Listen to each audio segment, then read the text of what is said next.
Hello மக்களே, வணக்கம். எல்லாரும் எப்படி இருக்கீங்க? நல்லா இருக்கீங்களா? இன்னைக்கு நம்ம கிச்சனில் பார்க்க போது ஒரு அருமையான குடமிளகாய் சட்னி.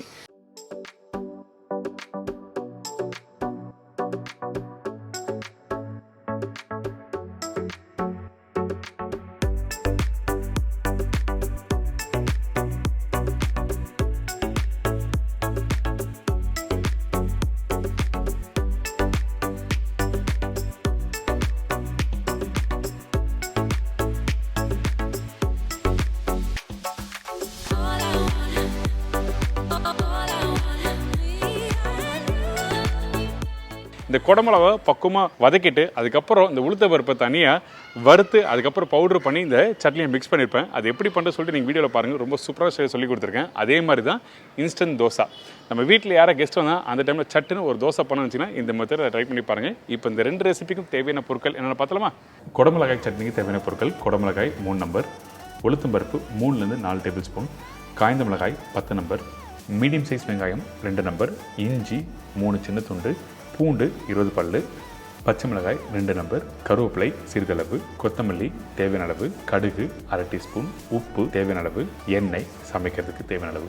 இதாங்க இந்த ரெசிபிக்கு தேவையான பொருட்கள். இப்போ நம்ம என்ன பண்ணுறோன்னா, இந்த குடமிளகாய் நல்லா வாஷ் பண்ணிவிட்டு இதுக்கப்புறம் கட் பண்ணுறோம்.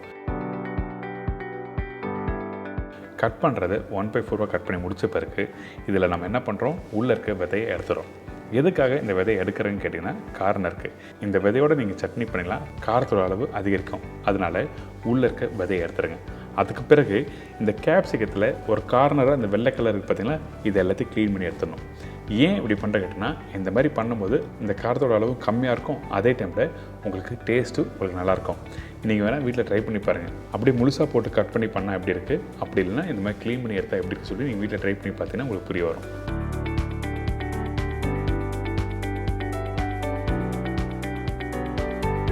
இப்போது இந்த மாதிரி கட் பண்ணி க்ளீன் பண்ணி எடுத்து வச்சுருக்கேன்.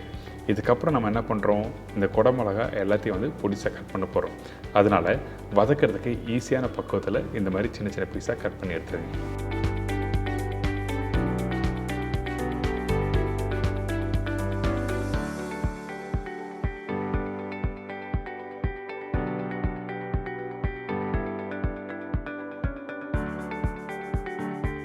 அடுத்தது தேவையான அளவுக்கு எண்ணெய் போட்டிருக்கேன்.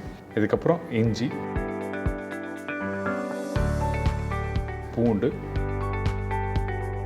பச்சை மிளகாய், காஞ்ச மிளகாய், கருவேப்பிலை இதெல்லாம் போட்ட பிறகு மீடியம் சைஸ் வெங்காயம் சொன்ன பார்த்தீங்கன்னா, அந்த வெங்காயத்தை 1/4 1/8 கட் பண்ணி நீங்கள் இப்படி போட்டுக்கலாம். போட்ட பிறகு அந்த வெங்காயத்தை வதக்க ஆரம்பிக்கிறோம். அதுக்கு பிறகு நம்ம என்ன பண்ணுறோம், கட் பண்ணி வச்சுருக்க அந்த குடமிளகாய் இதில் போட ஆரம்பிங்க.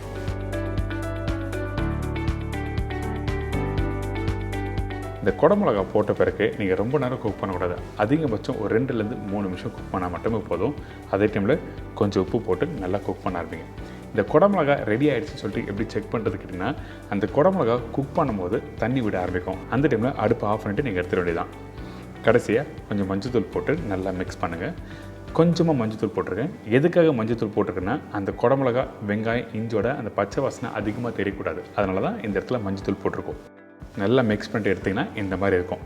இதுக்கு பிறகு நம்ம என்ன பண்ணுறோம், இதை அப்படியே எடுத்து இன்னொரு பிளேட்டில் ட்ரான்ஸ்ஃபர் பண்ணுறோம்.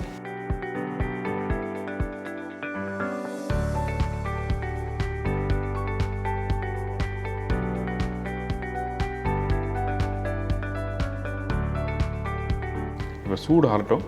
சைடில் வந்து நம்ம என்ன பண்ணுறோன்னா, உளுத்தம் பருப்பு வறுக்க போகிறோம். அந்த உளுத்தம் பருப்பு எப்படி வறுக்குன்னு சொல்லிட்டு நம்ம அடுத்தது பார்க்கலாம்.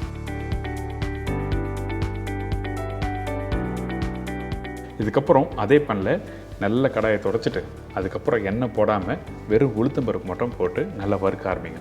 இந்த உளுத்தம் பருப்பு வறுக்கும் போது ஸ்லோ ஃப்ளேமில் வறுத்துருக்கணும்.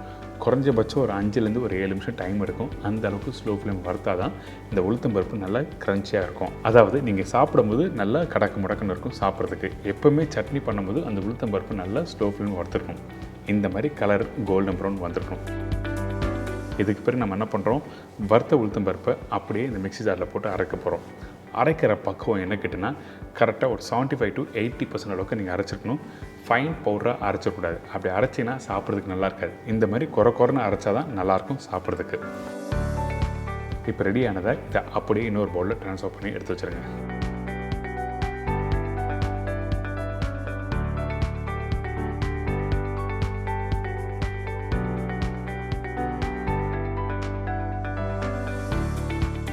இதுக்கப்புறம் அதே மிக்ஸி ஜாரில் ரெடி பண்ணி வச்சுருக்க அந்த குடமிளகாவை போட்டு கொஞ்சமாக தண்ணி ஊற்றி அரைக்க ஆரம்பிச்சிருங்க. அதிகமான தண்ணி ஊற்றி அரைக்க வேண்டாம்.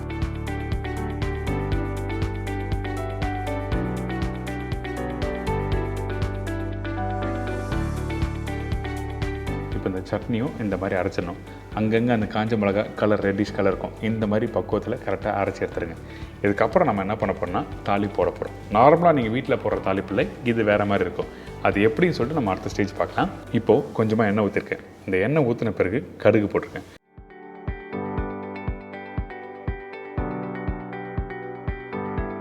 இந்த கடுகு நல்லா பொரிஞ்சு வரும் பார்த்தீங்களா?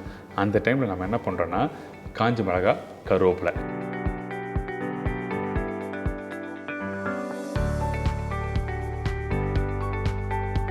அதுக்கு பிறகு ரெடி பண்ணி வச்சுருக்க அந்த உளுத்தம்பருப்போட பவுடர் இதில் போட்டிருக்கேன். இந்த உளுத்தம்பருப்போட பவுடர் போட்ட பிறகு நம்ம என்ன பண்ணுறேன், ஸ்லோ ஃப்ளேமில் வறுக்க ஆரம்பிக்கிறோம். அதாவது திருப்பி லைட்டாக கலர் மாற ஆரம்பிக்கும். அந்த கோல்டன் ப்ரௌன்லேருந்து அடுத்த ஸ்டேஜ், ஒரு ஸ்டேஜ் மேலே வந்திருக்கும். அதுக்கு பிறகு அரைச்சி வச்சுருக்க இந்த குடமிளகா சட்னி இதில் ஊற்றுறோம். நல்லா புரிஞ்சுக்கோங்க, அந்த உளுத்தம்பருப்பு கலர் மாறக்கூடாது. கருகி போனாலும் டேஸ்ட் நல்லா இருக்காது. அதனால் கரெக்டாக அந்த கோல்டன் ப்ரௌன் கலர் மாறுற டைமில் இந்த சட்னியை போட்டு நல்லா மிக்ஸ் பண்ணிவிட்டு அடுப்பை ஆஃப் பண்ணிட்டு அதுக்கப்புறம் எடுத்து சர்வ் பண்ணி பாருங்களேன். அடடா, சூப்பரான குடமிளகா சட்னி. நீங்கள் நார்மலாக சாப்பிட்ற சட்னி கான்செப்ட் இல்லாமல் இது வேற ஒரு மெத்தடில் கொடுத்துருக்கேன். கண்டிப்பாக நம்ம வீட்டில் இருக்க மக்கள் எல்லாருக்கும் பிடிக்கும்.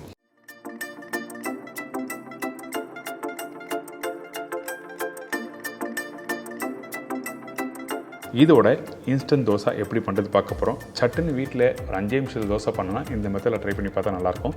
இப்போது இந்த ரெசிபிக்கு தேவையான பொருட்கள் என்ன பார்த்தலாமா?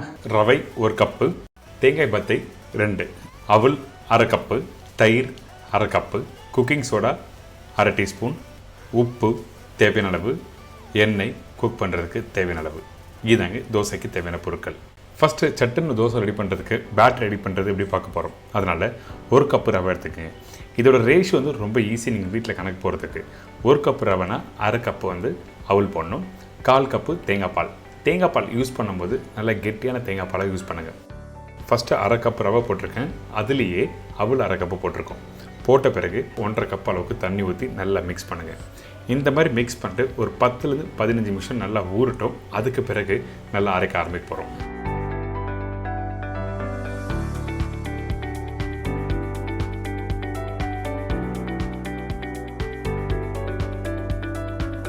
இப்போ 10 நிமிஷம் கழிச்சு எடுத்திங்கன்னா அந்த தண்ணி எல்லாமே ட்ரையாக இருக்கும். இந்த மாதிரி கெட்டியான பக்கம் வந்துருக்கும். நீங்கள் ஸ்பூன் எடுத்து பார்க்கும்போது தெரியும், சுத்தமாக தண்ணி இருக்கக்கூடாது. அந்தளவுக்கு நல்லா தண்ணி உறிஞ்சிருக்கும் அந்த அவல்லையும் ரவையிலையும். அதே டைமில் அந்த ரவையும் அவளும் நீங்கள் கையில் எடுத்து பார்த்தீங்கன்னா கையிலே நல்லா மசைகிற அளவுக்கு இருக்கும். நல்லா மேஷ் பண்ணலாம். அந்த அளவுக்கு நல்லா ஊறினதான் ஈஸியாக அரைக்கிறதுக்கு நல்லாயிருக்கும். இதுக்கு பிறகு மிக்ஸி ஜாரில் அந்த அவலும் ரவையும் போட்டிருக்கேன். அதே மிக்ஸி ஜாரில் தேங்காய் பால் ஆட் பண்ணியிருக்கோம். 1லேருந்து 2 தேங்காய் பால் எடுத்துக்கலாம். ஆனால் தேங்காய் பால் எடுக்கும்போது நல்ல கெட்டியான தேங்காய் பால் இருக்கணும். தண்ணியாக இருந்தால் அரைக்கும் போது ரொம்ப தண்ணியாகிடும். அதனால் முடிஞ்ச அளவுக்கு நல்லா கெட்டியான தேங்காய் பால் போட்டு இந்த மாதிரி அரைச்சி எடுத்துருங்க. பார்த்தீங்களா, இந்த பேட்டரை எந்த அளவுக்கு ஃபைன் பேஸ்ட்டாக அரைக்க முடியுமோ அந்தளவுக்கு ஃபைன் பேஸ்ட்டாக அரைச்சிருங்க. இந்த மாதிரி டெக்ஸ்சரில்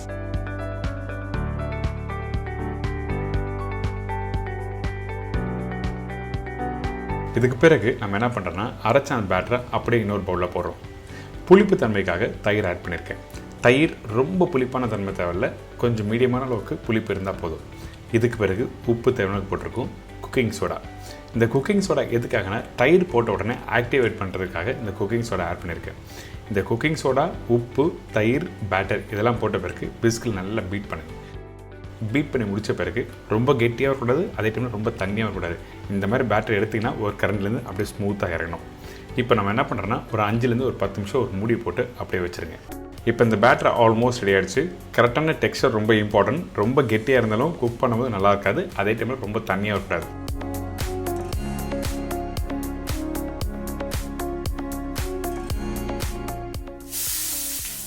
இப்போ தோசைக்கல் நல்லா சீசன் பண்ணுங்க. அதாவது வெங்காயம் வச்சு நல்லா தேய்ச்சிட்டு அதுக்கு பிறகு இந்த பேட்டரை ஒரு குழி கரண்டி அளவுக்கு மாவு ஊற்றுங்க. அதே டைமில் கல் நல்லா சூடாக இருக்கணும். சூடாக இருந்த கல் தான் மாவு ஊற்றின உடனே இந்த மாதிரி புள்ளி புள்ளியாக வரும். புள்ளி புள்ளியாக வந்த பிறகு ஜஸ்ட் ஒரு 1/4 டீஸ்பூன் அளவுக்கு எண்ணெய் ஊற்றுறோம். ஒரு மூடி போட்டு அப்படியே குக் பண்ணினா ஒரு சூப்பரான சாஃப்டான தோசை ரெடி. நீங்கள் வீட்டில் கோதுமை தோசை சாப்பிட்ருப்பீங்கள்ல, அதே மாதிரி டெக்ஸ்சரில் அதே டேஸ்ட்டில் சூப்பராக இருக்கும். கண்டிப்பாக ட்ரை பண்ணி பார்க்கலாம்.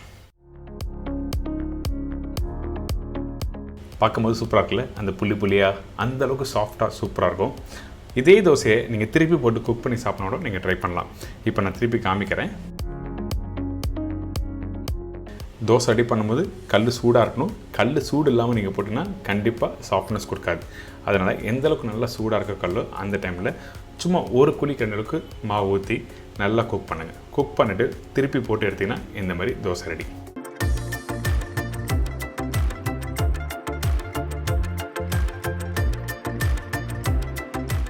இப்போ எல்லாரும் தெரிஞ்சிருக்கும் இந்த குடமிளகா சட்னி இந்த மெத்தடில் ட்ரை பண்ணி பார்த்தா ரொம்ப சூப்பராக இருக்கும்னு சொல்லிட்டு நீங்கள் ட்ரை பண்ணி பாருங்கள். அருமையான ஒரு ரெசிபி. இதோட இன்ஸ்டன்ட் தோசை. இப்போ இந்த 2 ரெசிபி வீட்டில் எப்படி பண்ணி தெரிஞ்சிச்சுல, உடனே உங்கள் வீட்டு கிச்சன் போங்க, ட்ரை பண்ணுங்கள், மறக்காமல் ஃபீட்பேக் கொடுங்க. இதே மாதிரி நாளைக்கு இன்னொரு சூப்பர் ரெசிபி சந்திக்கிறேன். நன்றி, வணக்கம். See you, bye, take care.